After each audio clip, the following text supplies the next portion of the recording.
నమస్తే అండి. ఈ కార్తీక మాసంలో ఉమ్మెత్త దీపారాధన చేస్తే తప్పకుండా మన అభిష్టము నెరవేరుస్తాడు ఆ ఈశ్వరుడు.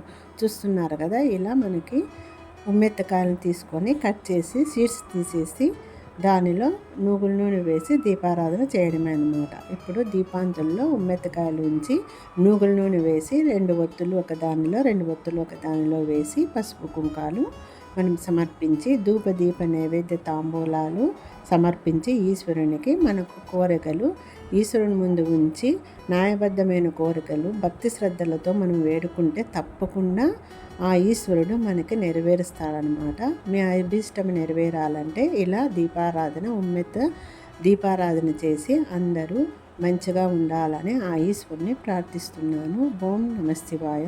ఈ వీడియో మీకు నచ్చినట్టయితే లైక్ చేయండి, షేర్ చేయండి, సబ్స్క్రైబ్ చేసుకోండి.